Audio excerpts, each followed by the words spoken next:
Baik, kita mahu sambung perkembangan PRN Melaka untuk kita lihat hari ini selepas SPR umumkan tarikh pilihan raya negeri terus lintas langsung bersama dengan Wakil Ekstraordinari Melaka Syuhada Abdul Kadir. Syuhada, boleh kongsikan sekarang ini, tak salah saya petang ini akan ada pelancaran-pelancaran jentera daripada Perikatan Nasional dan juga Barisan Nasional. Mungkin Syuhada boleh kongsikan perinciannya. Baik, terima kasih Hafizi. Baik, kita tahu bahawa SPR telah mengumumkan Hari Pengundian Melaka pada 20 November ini dan tentunya semua parti politik sudah memulakan gerak kerja masing-masing. Dan pada hari ini sejak pagi sehingga ke petang nanti akan ada beberapa pemimpin-pemimpin parti politik yang akan turun ke negeri Melaka ini. Yang sebenarnya sebentar tadi saya juga sempat bersama Setiausaha Agong DAP iaitu Lim Guan Eng, yang mana pada sidang medianya beliau ada beberapa intipati yang beliau kongsikan pada sidang medianya yang diadakan di pejabat DAP Negeri Melaka di Lorong Pandan sebentar tadi. Antaranya ialah Pakatan Harapan Negeri Melaka kekal menyatakan sokongan kepada bekas Ketua Menteri Melaka iaitu Adli Zahari yang akan dicalonkan sebagai calon Ketua Menteri Pakatan Harapan, dan seterusnya beliau DAP memohon supaya SPR mengadakan rundingan segera bersama semua parti-parti politik supaya beliau mahukan situasi menang-menang. Beliau tidak mahu SOP ataupun kaedah-kaedah kempen pilihan raya yang akan dijalankan nanti hanya memberi kelebihan kepada sesuatu pihak.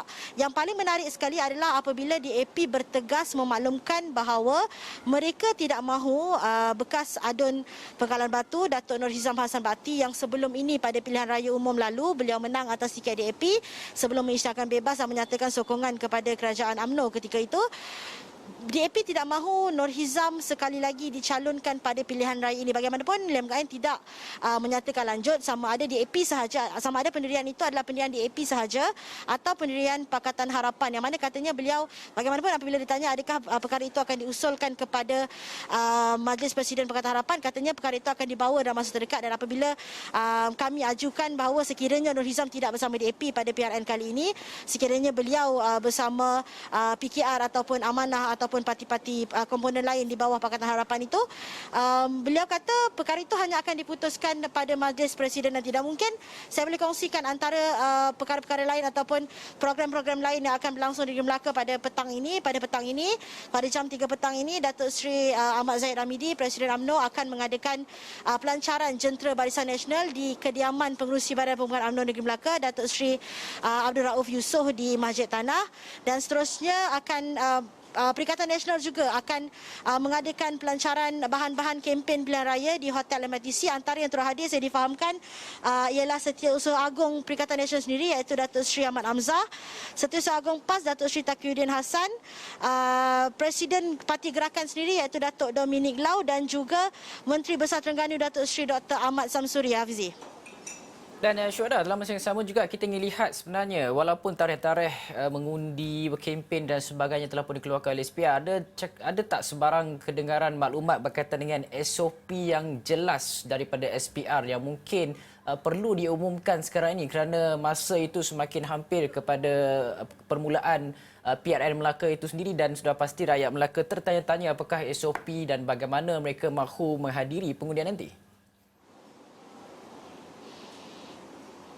Baik, kita tahu semalam SPR telah mengumumkan bahawa SPR juga menjangkakan kadar peratusan yang akan keluar mengundi hanya kurang daripada 70%.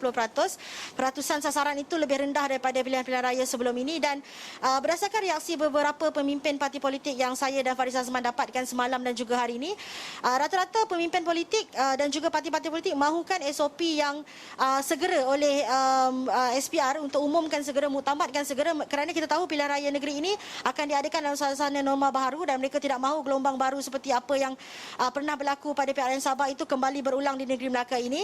Dan sebentar tadi juga Lim Guan Eng ada memaklumkan bahawa SPR perlu mengadakan rundingan segera bersama semua parti politik, tak kira daripada kerajaan dan juga daripada pihak pembangkang Pakatan Harapan. SPR perlu mengadakan rundingan supaya semua parti-parti politik ini boleh menyuarakan cadangan masing-masing berkaitan SOP kempen pilihan raya ini. Hafizi. Okey, baik. Terima kasih Wakil Ekstraordinari Melaka Syuhada Abdul Kadir atas perkongsian berkaitan dengan PRN Melaka dan apa yang akan berlaku pada petang ini, yang mana pukul 2.30 nanti kami akan bawakan kepada anda liputan penuh pelancaran jentera bagi Perikatan Nasional dan juga Barisan Nasional. Anda terus kekal setia bersama dengan kami untuk liputan secara menyeluruh dan juga analisis awal.